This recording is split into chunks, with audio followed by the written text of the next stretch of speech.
കുടുംബം ഉണ്ട്. അവരാണ് പോലീസിനെ നിയന്ത്രിക്കുന്നതും ഭരണത്തെ നിയന്ത്രിക്കുന്നതും അവരാണ്. ആ ഉപജാപക സംഘത്തിൽ മന്ത്രിസഭയിലെ ഒരു ഉന്നതൻ കൂടിയുണ്ട്. ഞാൻ ഒന്നുകൂടി പറയാം, മന്ത്രിസഭയിലെ ഒരു ഉന്നതൻ കൂടി ആ ഉപജാപക സംഘത്തിലുണ്ട്. അതെല്ലാം കൂടി കൊണ്ടാണ് CPM-ൽ ഈ കൊട്ടാര വിപ്ലവം നടക്കുന്നത്. മനസ്സിലായല്ലോ? അതെല്ലാം കൊണ്ട് അതാരാണെന്ന് നിങ്ങൾ അന്വേഷിച്ചു. ഞാൻ പണ്ട് നിങ്ങൾ എന്നോട് പേര് ചോദിച്ചപ്പോഴും ഉപജാപക സംഘത്തിലെ പേര് ചോദിച്ചപ്പോൾ ഞാൻ നിങ്ങളോട് പറഞ്ഞു പേര് സമയത്ത് പുറത്തു വരുമെന്ന. ഇപ്പോൾ രണ്ടുപേരുടെ പേര് പുറത്തു വന്നല്ലോ. ഇപ്പോൾ മൂന്നാമത് ഒരാൾ കൂടി ആ ഉപജാപക സംഘത്തിലുണ്ട്, മന്ത്രിസഭയിലെ ഒരാൾ. RSSന്റെ കേരളത്തിലെ ക്രമസമാധാന ചുമതലയുള്ള ADGP സ്വകാര്യ സന്ദർശനത്തിന് പോയത് ആരെടുത്ത?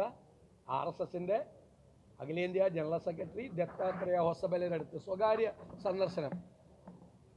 എന്താ വല്ല ഞാൻ പറയുന്നില്ല, അവർ തമ്മിൽ ചർച്ച ചെയ്യാൻ എന്ത് ചർച്ച ചെയ്യാനാണ്? സുഹൃത്തുക്കൾ വഴി ചർച്ച ചെയ്യാൻ വേണ്ടി.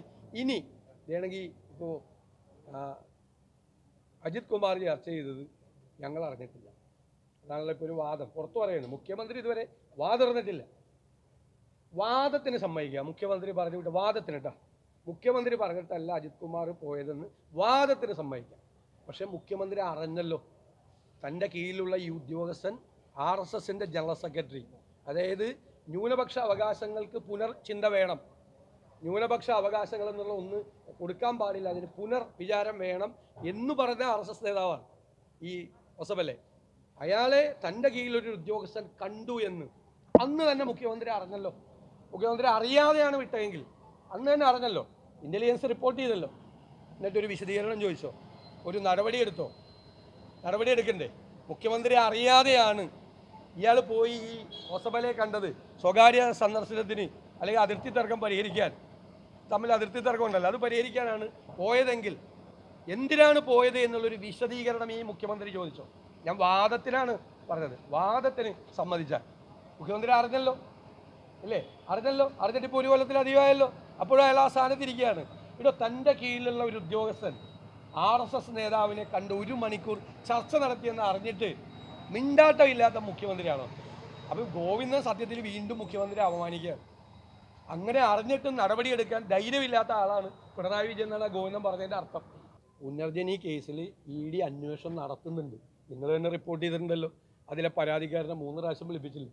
ആ പരാതിക്കാരൻ്റെ അകത്തേക്ക് കയറിപ്പോയപ്പോൾ നിങ്ങളോട് പറഞ്ഞില്ലേ? EDയുടെ ഓഫീസിലേക്ക് കയറിപ്പോയപ്പോൾ നിങ്ങൾക്ക് പൈറ്റ് തന്നിട്ടുണ്ടല്ലോ. അന്വേഷണം നടക്കുന്നുണ്ട്. ഇനി അൻവർ എനിക്കെതിരായിട്ട് അസംബ്ലിയിൽ ഒരു ഭയങ്കര ആരോപണം ഉന്നയിച്ചു. 150 കോടി രൂപ ഞാൻ മറ്റേ മീൻവണ്ടിയിൽ കൊന്നു. അതിനെക്കുറിച്ച് വേണമെങ്കിൽ കൂടി ED അന്വേഷിച്ചോട്ടെ. അൻവർ ഒരു പരാതി EDക്ക് കൂടി കൊടുത്തു. അതും ED അന്വേഷിച്ചോട്ടെ. ഇത് മാത്രമല്ല, ഇത് അന്വേഷിക്കുന്നുണ്ട് ED. അതുകൂടി അന്വേഷിച്ചോട്ടെ. 150 കോടിയുടെ ആരോപണം കൂടി ED അന്വേഷിച്ചോട്ടെ.